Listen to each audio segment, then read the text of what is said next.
J'ai versé le poison dans son verre de Bordeaux millésimé, le regardant avaler goutte à goutte l'héritage empoisonné de notre famille, sans un battement de cils. Ce n'était pas de la haine pure, non. C'était la justice d'un fils trahi, un scalpel taillé dans les os de nos secrets enfouis sous les fondations de l'empire familial. Et quand son corps s'est affaissé sur le tapis persan de son bureau parisien, j'ai souri pour la première fois depuis des années, sachant que le vrai cauchemar ne faisait que commencer. Paris, cette ville des lumières factices, m'a toujours paru comme un théâtre où les masques tombent plus lentement que les corps. J'ai grandi dans l'ombre de la tour Eiffel, non pas comme un touriste émerveillé, mais comme l'héritier d'un colosse invisible. La société anonyme Duval et Fils, une machine à broyer les rêves, valorisée à 500 millions d'euros sur les marchés de la Bourse de Paris. Mon père, Henri Duval, en était le marionnettiste suprême, un homme au sourire ciselé comme un diamant de la place Vendôme, au costume taillé sur mesure chez Lanvin. Il m'avait élevé dans le luxe froid des arrondissements huppés, du 16e à Neuilly, où les appartements haussmanniens murmurent des promesses de pouvoir éternel. Mais sous cette façade, tout n'était que pourriture. J'avais 28 ans quand les fissures ont commencé à se dessiner. J'étais le dauphin désigné, le fils prodigue rentrant d'Oxford avec un MBA en poche, prêt à asseoir mon trône au conseil d'administration. Les employés me saluaient d'un « bonjour », monsieur Alexandre, avec cette déférence servile que seuls les Français maîtrisent, un mélange de peur et d'admiration feinte. La société, spécialisée dans l'immobilier de luxe et les investissements vers ironie, prospérait sur des contrats juteux avec la mairie de Paris et des fonds qataris. 500 millions d'euros, c'était le chiffre magique que les analystes de la rue La Boétie psalmodiaient comme un mantra. Mais moi, je sentais déjà l'odeur de la moisissure. C'était un soir d'automne 2023, sous une pluie fine qui rendait les pavés de la Seine glissants comme des mensonges. J'étais dans le bureau paternel, au cœur du Triangle d'Or, entouré de tableaux de monnaie falsifiés. Un autre secret que j'ignorais encore. Mon père m'avait convoqué pour discuter de l'avenir. Il était assis derrière son acajou massif, un verre de cognac Hennessy Paradis à la main, ses yeux bleus perçants me transperçant comme des lames de guillotine. « Alexandre, mon fils, la société est à toi un jour.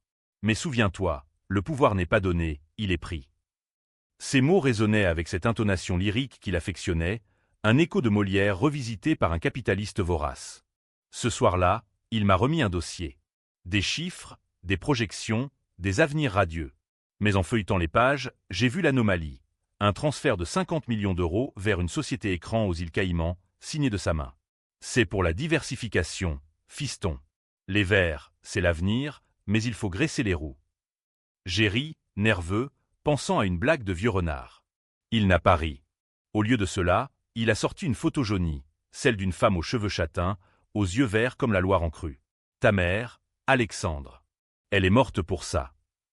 Morte dans un accident de voiture, 10 ans plus tôt, sur l'autoroute A6 près de Lyon. Un frein défaillant, avait-on dit. Mais son regard, ce soir-là, trahissait autre chose, la culpabilité, ou pire, l'indifférence. Je suis rentré chez moi, rue de Rivoli, un appartement minimaliste que j'avais meublé chez Roche-Beaubois pour masquer mon vide intérieur. La nuit, les ombres des lustres en cristal dansaient comme des spectres, et j'ai fouillé. Des nuits entières passées sur mon ordinateur, à décrypter les comptes occultes via des VPN suisses. Ce que j'ai découvert m'a retourné l'estomac. La société Duval n'était pas un empire vert, mais un cancer. Des pots de vin à des urbanistes corrompus pour des permis de construire illégaux dans le 13e arrondissement, des terrains pollués revendus comme éco-friendly à des bobos de Montmartre, et pire, un réseau de blanchiment d'argent pour la mafia calabraise via des chantiers pharaoniques à Marseille. 500 millions d'euros, un château de cartes bâti sur des cadavres. Et au centre de tout cela, mon oncle, non, pas mon oncle, Lucien Moreau, le partenaire fidèle de père depuis 30 ans. Lucien, avec son accent provençal chantant et ses cigares cubains, était le vice-président, l'homme de l'ombre qui négociait les deals sales pendant que père paradait au dîner du siècle. J'ai trouvé des emails codés. Le paquet pour la veuve est parti. Assure-toi que le fils ne fouine pas. La veuve? Ma mère. Le fils? Moi. Lucien avait saboté la voiture de maman parce qu'elle avait découvert les malversations. Père savait. Il avait couvert, en échange de 20% des parts. Phénix de la trahison. Il m'avait fait endosser un faux témoignage dans une affaire mineure de fraude fiscale 2 ans plus tôt pour me lier à lui par le sang et le crime. J'étais son bouc émissaire, prêt à être sacrifié si les enquêteurs de la DGCCRF approchaient trop près. La rage m'a consumé comme un feu de tourbe dans les marais de Camargue. J'ai passé des mois à ourdir, à me transformer en un Victor Hugo vengeur, mais sans la plume, avec des poisons et des alliances sombres. J'ai contacté un ancien employé, un comptable lyonnais nommé Émile, viré pour incompétence après avoir posé trop de questions. Émile, un quinquagénaire au visage buriné par le Mistral, m'a fourni les preuves, des disques durs cachés dans un coffre à la Banque de France. En échange, il voulait justice pour sa sœur, disparue dans un accident similaire sur un chantier marseillais. J'ai accepté. Nous étions deux ombres dans la brume de la capitale. Mon premier coup, une fuite anonyme à Mediapart. Des articles assassins ont éclaté comme des pétards du 14 juillet, accusant la société Duval de corruption systémique. Les actions ont chuté de 15% en une semaine, forçant Père à convoquer une AG extraordinaire au Palais des Congrès. Lucien, ce serpent, a nié en bloc, jurant sur la Bible familiale, info, bien sûr, que c'était un complot de concurrents italiens. Mais j'étais là, dans la salle, feignant l'innocence, mon cœur battant au rythme des marteaux-pilons de la bourse. Puis, la trahison s'est envenimée. Père m'a confronté dans son bureau, le même où tout avait commencé. « C'est toi, n'est-ce pas ? Mon propre sang. » Sa voix tremblait, pas de peur, mais de fureur aristocratique. J'ai nié, bien sûr, mais il a sorti l'arsenal, des écoutes illégales de mes appels, des caméras cachées dans mon appartement. Lucien l'avait briefé. « Tu es faible, Alexandre. Comme ta mère. » Elle voulait tout balancer aux flics, et regarde où ça l'a mené. Il a ri, un rire sec comme le vent du Luberon. C'est là que j'ai vu le monstre. Pas un homme, mais un vide, un gouffre où l'amour filial se noie. J'ai décidé de frapper fort. Avec Émile, nous avons monté un piège, un faux investisseur russe, via un contact à l'ambassade, pour appâter Lucien. Une réunion secrète à l'hôtel de Crillon, sous les dorures de Louis XV. Lucien a mordu à l'hameçon, promettant des arrangements pour 100 millions en bitcoin. J'ai filmé tout, avec une caméra dissimulée dans une broche de chez Cartier. La vidéo a fuité sur France Inter, provoquant un scandale national. Les gendarmes de la BRDE ont débarqué au siège, perquisition sous les flashs des paparazzis de Paris Match. Lucien a riposté, vicieux comme un renard des Cévennes. Il a accusé Émile de chantage, et pour me toucher, il a fait accuser ma fiancée, Sophie, une galeriste du Marais aux yeux d'opale. Une descente chez elle, pour possession de coques, plantées, bien sûr. Sophie, innocente, brisée, m'a quitté avec un « tu portes la malédiction Duval, Alexandre. Je ne veux pas y sombrer ». Son départ m'a écorché vif, mais il a allumé le brasier final. Le climax s'est noué un soir de Noël 2024, dans notre château familial à la Loire, près d'Amboise. Père et Lucien, réunis pour sauver l'Empire, ignorant que j'avais saboté le chauffage, un gaz fuyant, subtil, inodore. J'ai servi le dîner, foie gras du Périgord, vin de Chinon, et dans le dessert, le cyanure dilué, extrait d'un labo clandestin à Belleville. Père a toussé le premier, son visage virant au bleu renaissance. Lucien, suspicieux, a renversé sa coupe, hurlant « c'est lui ». Le fils ingrat. Mais trop tard.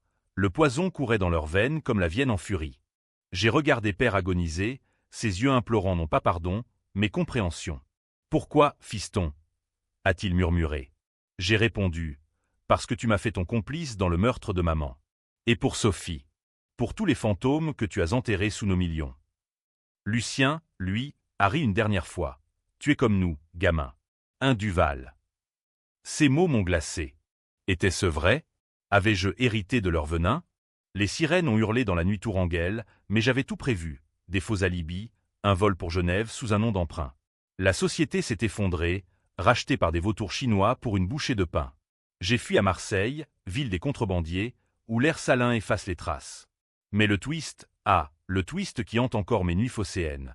Parmi les papiers de Père, un testament caché. Il n'était pas mon père biologique. Lucien l'était. Ma mère avait une liaison avec lui, pour le piéger dans les affaires. Père l'avait su, et le accident était sa vengeance. J'avais tué mon vrai père. Et vengé un fantôme. Libéré, condamné, les tribunaux français, avec leur lenteur byzantine, hésitent encore. Les débats font rage sur les plateaux de C à vous. Suis-je un justicier ou un parricide? La presse me dépeint en anti-héros baudelairien, mi-ange mi-démon. Et moi, dans mon exil, je bois du pastis en regardant la mer, me demandant si l'Empire n'était pas, au fond, le mien. Les jours suivant l'empoisonnement ont été un tourbillon de néant, un vide que seule la Méditerranée pouvait combler. Marseille, avec ses calanques escarpées et ses ruelles labyrinthiques du Panier, m'offrait un camouflage parfait, un appartement anonyme au-dessus d'une boulangerie où l'odeur de la focaccia masquait l'âcreté de mes souvenirs. J'avais atterri là sous le nom de Laurent Fabre, un consultant en vins égarés, payant en cash pour éviter les traces numériques. Mais le passé, comme la tramontane, ne s'arrête jamais vraiment. Il souffle, il griffe, il révèle. Au début, c'était l'euphorie du survivant. Les journaux titraient « Double meurtre chez les Duval, un suicide pactisé ». La police, embrouillée par les faux témoignages que j'avais semés via des complices payés sur le dark web, penchait pour une querelle interne explosive. Lucien, ce bâtard, avait laissé une note « Henri m'a trahi pour la dernière fois. Adieu ». Forgé de ma main, bien sûr. La société, dissoute en urgence, ses actifs saignés par les créanciers. 500 millions envolés en fumée, comme les volutes de mon cigare sur le vieux port. Justice poétique, pensais-je, toquant un pastis au bar de la Marine, là où Camus avait siroté ses absolus. Mais la trahison ne s'efface pas d'un revers de manche à 3 pièces. Sophie m'avait fui, oui, mais pas sans un dernier message, glissé dans une enveloppe parfumée à la lavande de Provence. Alexandre, si tu lis ceci, c'est que le sang a coulé. Reviens-moi, ou péris dans ton enfer. Ces mots me hantaient, un fil tendu entre Paris et la mer. J'ai tenté de la contacter via un burner phone, mais elle avait changé de numéro, disparue dans les brumes du 3e arrondissement, peut-être chez une amie à l'île Saint-Louis. Était-ce la peur, ou le dégoût? Avais-je, en vengeant maman, perdu la seule lumière de ma vie? Émile, mon allié improbable, m'a rejoint une semaine plus tard. Il est descendu du TGV d'Avignon, valise usée à la main, son chapeau me l'ont cabossé comme un reliquat de Pagnol. Patron, les flics fouinent. Ils ont retrouvé la vidéo de Crillon, mais elle pointe vers un fantôme russe. Nous nous sommes installés dans un bistrot enfumé du cours Julien, commandant des pieds et paquets et une carafe d'anisette. Émile, avec sa gouaille lyonnaise, m'a raconté les suites. Sa sœur, enfin vengée post-mortem par l'enquête ouverte sur les chantiers marseillais. Mais toi, gamin, t'es dans la merde jusqu'au cou. Lucien avait un coffre à la Société Générale, avec des preuves contre toi, les écoutes, les transferts. Mon cœur s'est serré comme un garrot. Lucien, même mort, me poursuivait de sa malédiction. Nous avons décidé de frapper le coffre, une nuit d'infiltration, aidé par un serrurier véreux du quartier Noailles, un Algérien nommé Karim qui devait 50 000 € à des usuriers. Sous la lune phocéenne, nous avons escaladé le toit de la banque, filant par les conduits d'aération comme des rats dans les égouts de Victor Hugo. À l'intérieur, le coffre, des dossiers jaunis, des USB cryptés. Et là, le choc, une lettre de ma mère, datée de 2013. Henri, Lucien est le père d'Alexandre. Je l'ai piégé pour stopper vos magouilles. Protège-le, ou je parle. Protège-le, père l'avait su, et au lieu de me sauver, il m'avait enchaîné à son crime.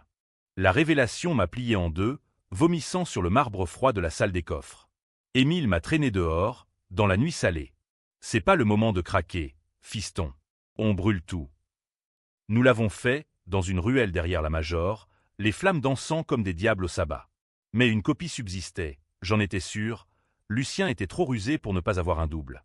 Et ce double atterrit, inévitablement, entre les mains de la juge d'instruction, une femme implacable nommée Claire Beaumont, originaire de Bordeaux, avec un nez pour les vendettas familiales. Les poursuites ont commencé en février 2025, alors que l'hiver mordait les calanques. Un mandat d'arrêt international, diffusé via Interpol. J'ai fui plus au sud, vers les Alpilles, louant une masse isolée près de Saint-Rémy, où Van Gogh avait coupé son oreille en écho à ma propre folie. Là, seul avec les cigales et les visions, j'ai ourdi la phase 2 de ma revanche. Non plus contre les morts, mais contre l'héritage. La Société Duval avait un bastion final. Une fondation éponyme, gérée par une veuve de cadre, une certaine Madame Lefebvre, qui blanchissait encore les restes via des galas caritatifs à Cannes. J'ai infiltré sous le couvert d'un mécène anonyme, assistant à un vernissage au Palais des Festivals, où le champagne coule comme le Rhône en crue. Madame Lefebvre, une blonde peroxydée aux lèvres siliconées, m'a serré la main avec un « ravi de vous rencontrer, monsieur Fabre. Votre don pour les orphelins est si généreux. » Généreux? J'ai souri, glissant dans son sac une clé USB piégée, un virus qui effacerait les comptes offshore en une nuit. Mais elle a flairé le loup, ou peut-être était-ce l'instinct des survivants. Le lendemain, une explosion métaphorique. La fondation accusée de détournement, ses administrateurs arrêtés sur la croisette. Pourtant, le doute s'insinuait. Étais-je le vengeur ou le destructeur? Les nuits à Saint-Rémy, je rêvais de maman. Son rire comme une sonate de Debussy, ses yeux vers me reprochant « Tu as tué 2 pères, Alexandre. » Pourquoi? Et Sophie. J'ai craqué, lui envoyant une lettre depuis un bureau de poste d'Arles. Reviens. L'Empire est en cendres. Seuls nous restons. Pas de réponse. Au lieu de cela, Un appel anonyme, la voix de Claire Beaumont. Monsieur Duval, ou Fabre, ou quel que soit votre nom. Rendez-vous. Ou je creuse jusqu'à l'os. La tension montait, un étau comme celui des bourreaux de la Révolution. J'ai rencontré la juge dans un café discret des Baux-de-Provence, sous les ruines romanes. Elle était plus jeune que je ne l'imaginais, quarantaine athlétique, tailleur pantalon Chanel, un regard qui disséquait comme un scalpel. Vous n'êtes pas un monstre, Alexandre. Juste un homme brisé. Mais la loi est la loi. J'ai ri, amer. La loi? Celle qui a laissé Lucien tuer ma mère.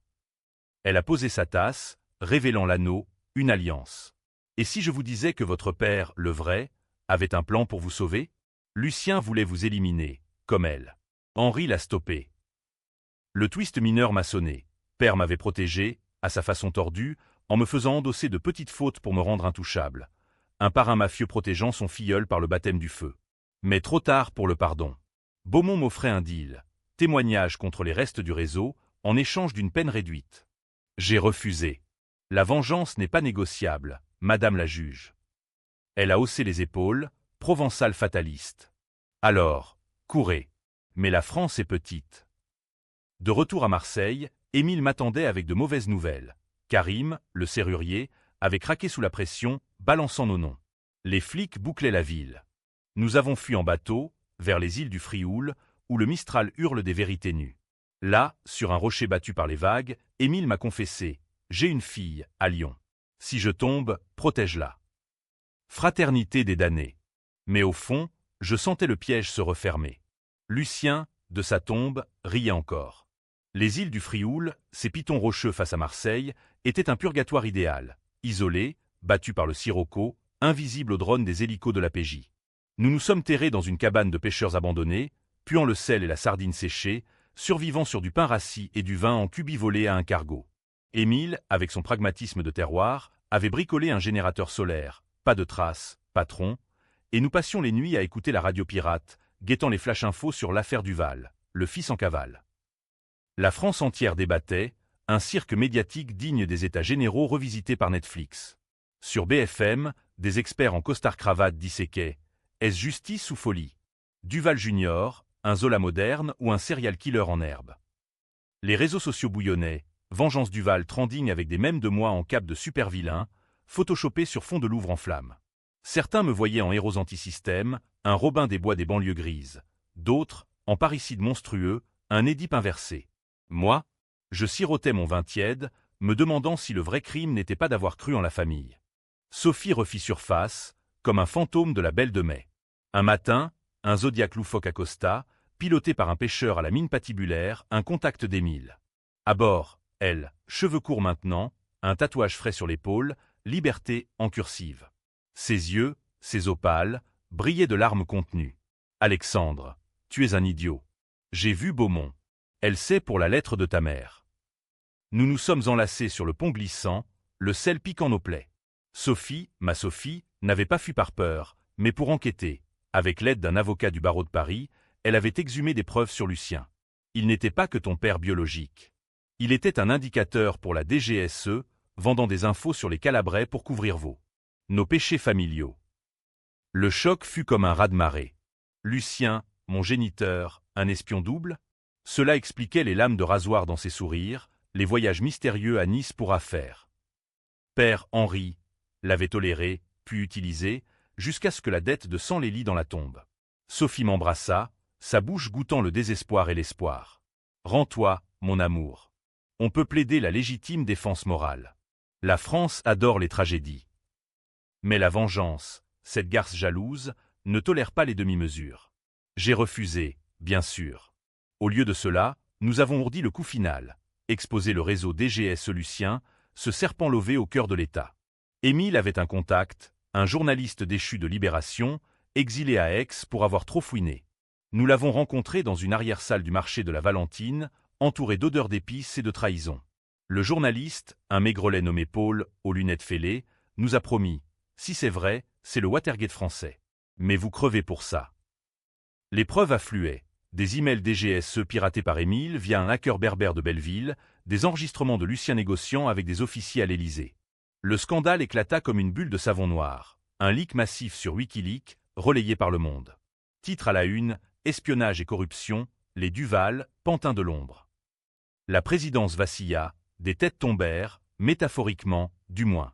Madame Lefebvre, la veuve blanchisseuse, se suicida dans sa villa de la Côte d'Azur, avalant des barbituriques avec vue sur la mer. Pourtant, le backlash fut féroce. La BRDE, furieuse, intensifia la traque. Un hélico survola les Frioul un soir d'orage, ses projecteurs balayant les vagues comme des lames de fond. Nous avons fui en Zodiac, Sophie agrippée à moi, Émile pagayant comme un damné. Direction Cassis, ces calanques aux eaux turquoises qui cachent des grottes plus sombres que l'âme humaine. Là, dans une anse secrète, nous avons attendu. Mais le destin, ce farceur à la Maupassant, intervint.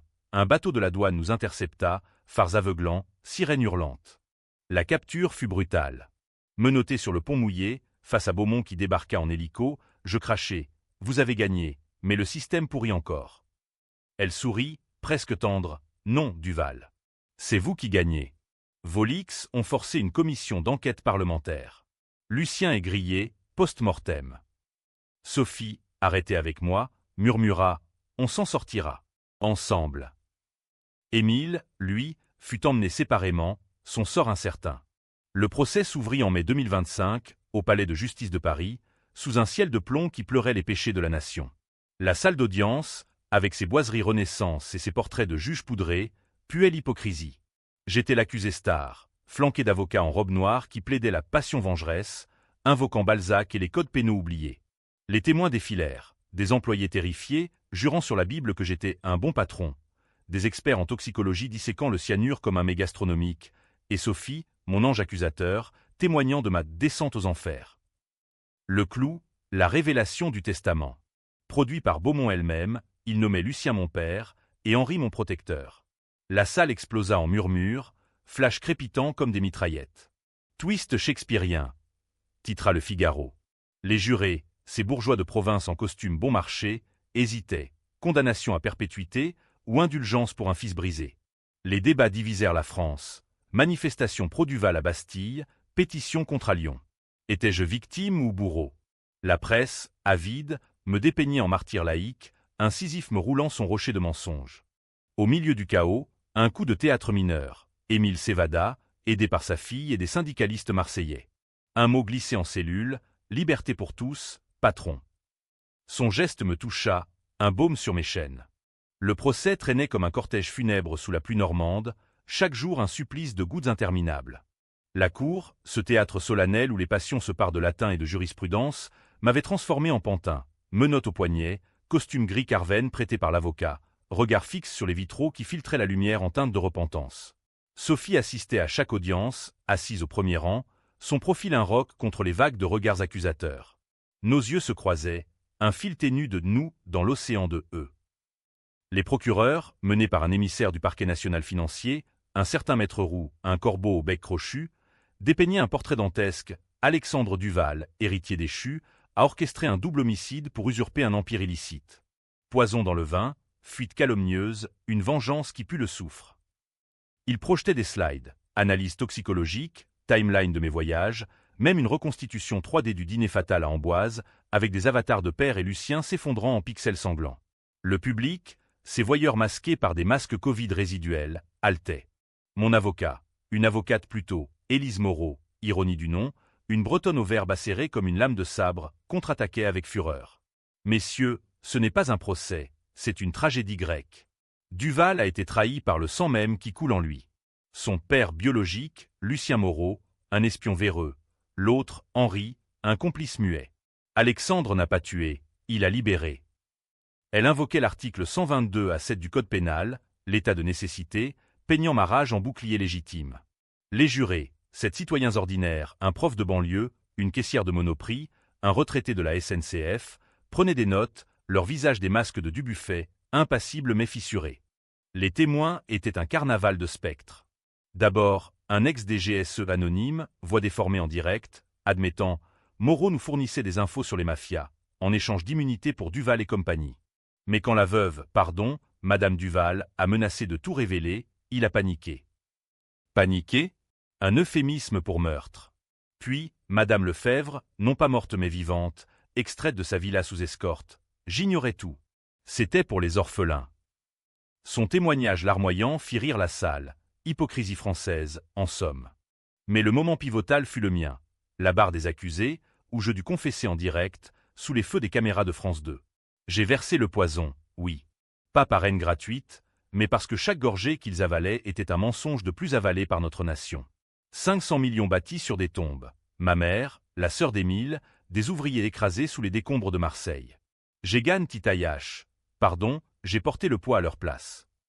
Ma voix chevrota sur ces mots, un mélange de français pur et d'angoisse oxfordienne. La salle se tut, un silence comme avant la tempête. Dehors, le pays se déchirait. Des éditos dans le Nouvel Obs me comparaient à Raskolnikov, un crime pour une idée, libé à un justicier punk, sabotant le capitalisme. Des manifs bloquaient la place de la Concorde, libérez Duval, le système est coupable. Contre justice pour Henri, pas d'anarchie. Les intellectuels, ces mandarins du Quai Conti, débattaient sur France Culture. La vengeance était l'anard français. Sophie, ma muse silencieuse, m'écrivait en prison. Tiens bon, ton twist les a divisés, c'est ta victoire. Pourtant, les ombres s'allongeaient. Émile, en fuite, fut capturé près de Valence, un contrôle routier banal. Son procès parallèle, à Lyon, fit les unes, le comptable et le parricide, duo infernal. Il refusa de me balancer, jurant « j'ai vu trop de bosses pourris ». Duval au moins avait des tripes. Condamné à 10 ans, il m'envoya un dessin de sa fille, un olivier provençal, symbole de résilience. Le verdict approchait, un couperet suspendu au-dessus de la Seine. La nuit avant, en cellule de la santé, ces murs qui ont vu Landru et Messrine, je rêvais de la Loire, Père et Lucien, main dans la main, riant de moi. Tuez-nous, fiston. Réveil en sueur, Sophie autorisée pour une visite conjugale. S'il te libère, on fuit au Portugal. Une vie simple, sans empire. Ses lèvres sur les miennes, à travers la vitre, un baiser de verre brisé. Le jour J, 10 décembre 2025, ironie, anniversaire de la mort de maman, la cour se remplit comme un opéra de Verdi. Beaumont, en témoin surprise, déclara « Le système a failli Duval. Mais la loi doit trancher. » Les jurés délibérèrent 6 heures, une éternité. Puis, le président, un vieillard aux lunettes en écaille, coupable d'homicide volontaire, mais atténuantes exceptionnelles. 15 ans, aménageable. La salle explosa, hurrah des uns, huée des autres. Sophie pleura. Moi, je fixais le vide, libéré mais enchaîné. La liberté conditionnelle arriva plus vite que prévu, un caprice bureaucratique des assises. 8 ans, avec bracelet électronique et thérapie obligatoire chez un psy de la Salpêtrière. Paris m'accueillit en paria couronné, les rues du Marais murmurant mon nom comme une malédiction chic. Sophie et moi nous installâmes dans un loft discret de Belleville, quartier des exilés intérieurs, où les graffitis philosophiques « L'existence précède l'Empire » ornaient les murs écaillés. Pas de luxe Duval ici, un lit IKEA, du café en grains de chez un torréfacteur tunisien, et des nuits hantées par les échos du procès. La société ? Un cadavre disséqué en commission d'enquête, c'est 500 millions redistribués en indemnisation. Orphelin de Marseille, veuve de Lyon, écosystème ravagé du XIIIe. Ironie suprême. Une loi Duval fut votée à l'Assemblée, renforçant les contrôles anti-blanchiment, portée par des députés LR repentis. Mon nom, gravé dans le marbre républicain, un phénix noir.